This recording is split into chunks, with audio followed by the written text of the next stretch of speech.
Welcome to Royal Cookery. Before the video, please subscribe my channel and press the bell button.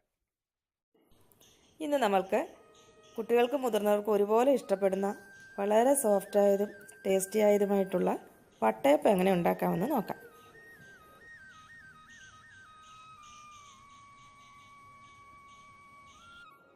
ഇതിനായി ഇവിടെ 2 cup പച്ചരി ഞാൻ എടുത്തിട്ടുണ്ട്. അത് 2 മണിക്കൂർ വെള്ളത്തിൽ നന്നായി കുതിർത്തെടുത്തിട്ടുള്ളതാണ്. ഇനി വേണ്ടത് 1 കപ്പ് ചോറ്, 1 കപ്പ് തേങ്ങ. ഇതെല്ലാം കൂടി മിക്സിയിലിട്ട് നന്നായി അങ്ങ് അരച്ചെടുക്കണം. ഇവിടെ ഞാൻ 3 ടേബിൾ സ്പൂൺ റവ എടുത്തിട്ടുണ്ട്. ഈ റവയ്ക്കകത്തിലേക്ക് ആവശ്യത്തിന് വെള്ളം ഒഴിച്ചിട്ട് ഇതൊന്ന് കുറുക്കിയെടുക്കണം.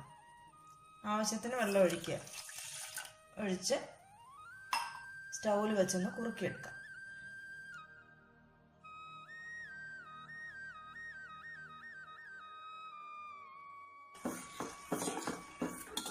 ഒട്ടും കട്ട കെട്ടാതെ നമുക്കിതൊന്ന് കുറുക്കിയെടുക്കണം.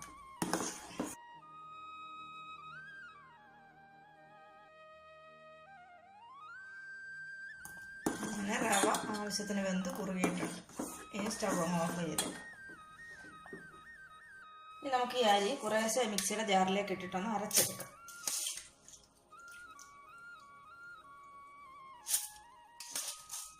ഒന്നിച്ചരയ്ക്കാൻ പറ്റില്ല, കുറേശ്ശെ ഇട്ട് അരയ്ക്കാം. ആവശ്യത്തിന് വെള്ളം ഒഴിച്ച്, ഒത്തിരി വെള്ളമായി പോകരുത്, കുറച്ച് വെള്ളം ഒഴിച്ചിട്ട് അരച്ചെടുക്കാം.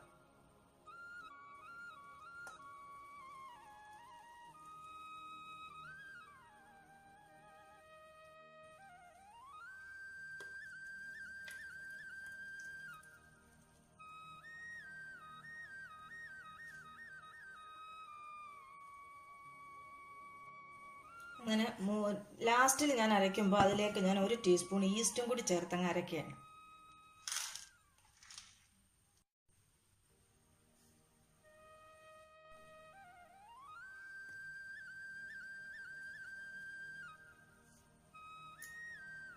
അങ്ങനെ അരിയെല്ലാം അരച്ചെടുത്തു. ഇനി ആ എടുത്തു വെച്ചിരുന്ന ചോറിങ്ങി അരച്ചെടുക്കാം.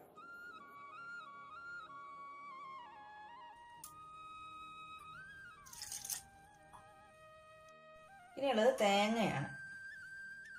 അതിലൊരല്പം വെള്ളം ഒഴിക്കാം. തേങ്ങ അങ്ങ് നന്നായി പേസ്റ്റ് പോലെ അരയാണ്ടിരിക്കണ്ട, അരച്ചെടുത്താൽ മതി. അങ്ങ് അരച്ച് പേസ്റ്റ് പോലെ ആക്കരുത്.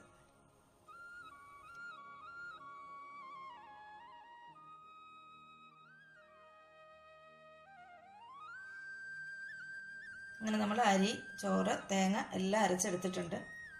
ഇതിലേക്ക് നമ്മൾ നേരത്തെ കുറുക്കി വെച്ചിരുന്ന ആ റവയും കൂടി അങ്ങോട്ട് ചേർക്കാം. റവ ചേർക്കുമ്പോൾ തണുത്തതിന് ശേഷമേ ചേർക്കാവൂ. ഇനി 1 ടീസ്പൂൺ പഞ്ചസാരയും കൂടെ ചേർക്കാം.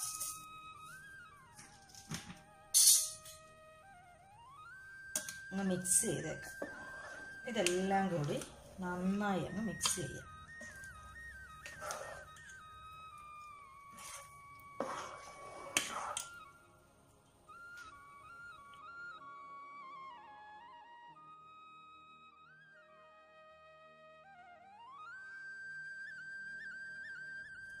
ഇത് നന്നായിട്ട് മിക്സ് ചെയ്തിട്ടുണ്ട്. ഇതിനി നമുക്കിതങ്ങ് അടച്ചു മാറ്റി കുറഞ്ഞത് ഒരു 5 മണിക്കൂറെങ്കിലും ഇത് പുളിച്ചു പൊങ്ങാൻ വേണ്ടി മാറ്റി വയ്ക്കണം. അപ്പോൾ ഇനി നമുക്കിതങ്ങ് മാറ്റി വെച്ചേക്കാം. അടച്ചങ്ങ് വെച്ചേക്കാം. ഒരു 5 മണിക്കൂറെങ്കിലും ഇത് അവിടെ ഇരിക്കട്ടെ. അല്ലെങ്കിൽ രാത്രിയിൽ നമ്മൾ അരച്ചു വെച്ചിട്ട് രാവിലെ എടുത്ത് ചുട്ടാലും മതി. അല്ലെങ്കിൽ രാവിലെ അരച്ചു വെച്ചിട്ട് വൈകുന്നേരം ചുടാം. അങ്ങനെ എപ്പോഴായാലും 5 മണിക്കൂറിന് മേലെ ഇത് പുളിക്കാൻ വേണ്ടി മാറ്റി വയ്ക്കണം. ഇവിടെ നമ്മുടെ അരിമാവ് നന്നായിട്ട് പുളിച്ചു പൊങ്ങിയിട്ടുണ്ട്.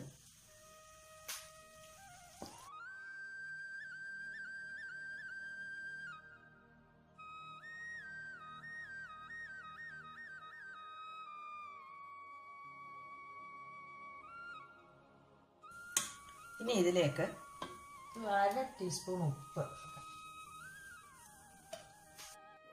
1 ടീസ്പൂൺ ബേക്കിംഗ് പൗഡർ, 1/2 കപ്പ് പഞ്ചസാരയും കൂടി ചേർത്ത് കൊടുക്കാം. ഇട്ട് ഒന്ന് മിക്സ് ചെയ്യും.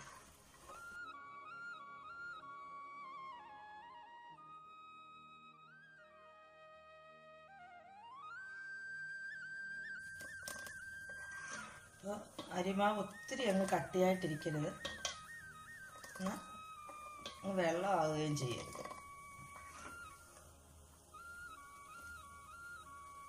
ഇതിലൊരല്പം വെള്ളവും കൂടി ചേർക്കാം.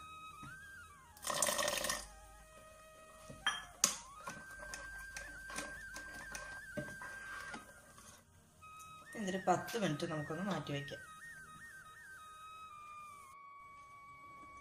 നമ്മുടെ അരിമാവ് ഒരു 15 മിനിറ്റ് ഞാൻ വെച്ചിരുന്നതാണ്. ഇനി ഞാൻ ഇതിലേക്ക് ഞാനൊരല്പം ഏലക്കാപ്പൊടി ചേർക്കുകയാണ്. ഒരു 1/2 ടീസ്പൂൺ ഏലക്കാപ്പൊടി.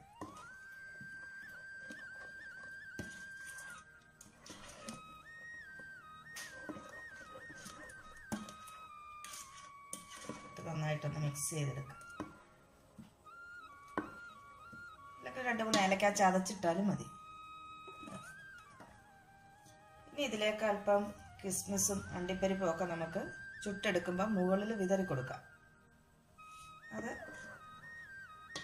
അടുപ്പിൽ വെച്ച് പകുതി വെന്ത് കഴിയുമ്പോൾ അതിൻ്റെ മുകളിലേക്ക് ഇട്ട് കൊടുത്താൽ മതി. ഞാനിവിടെ ഒരു പാത്രത്തിൽ നെയ്യ് തടവിയിട്ടുണ്ട്. ഒരു ടേസ്റ്റ് അതാണ്. ഇതിലേക്ക് നമുക്ക് ആ മാവ് ഒഴിച്ചു കൊടുക്കാം.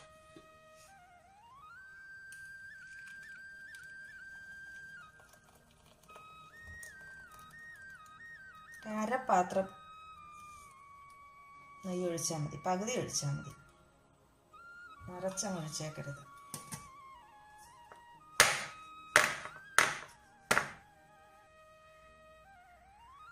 ഇനി ഞാനിവിടെ ഒരു ഇഡ്ഡലി പാത്രം വെച്ചിട്ടുണ്ട്, അകത്തൊരു സ്റ്റീമറും വെച്ചിട്ടുണ്ട്.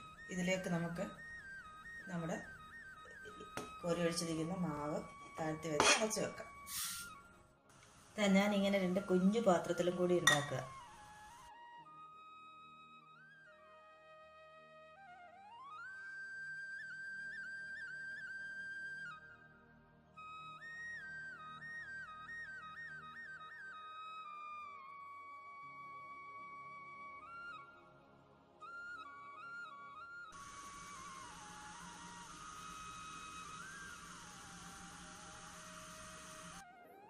അങ്ങനെ നമ്മുടെ സോഫ്റ്റായിട്ടുള്ള വട്ടയപ്പം ഇവിടെ റെഡി ആയിട്ടുണ്ട്.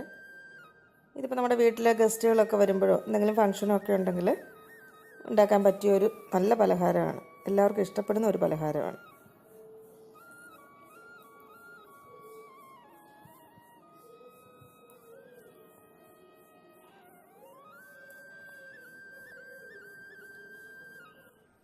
വീഡിയോ ഇഷ്ടമായി എങ്കിൽ ചാനൽ സബ്സ്ക്രൈബ് ചെയ്യാനും ലൈക്ക് ചെയ്യാനും ഷെയർ ചെയ്യാനും മറക്കല്ലേ.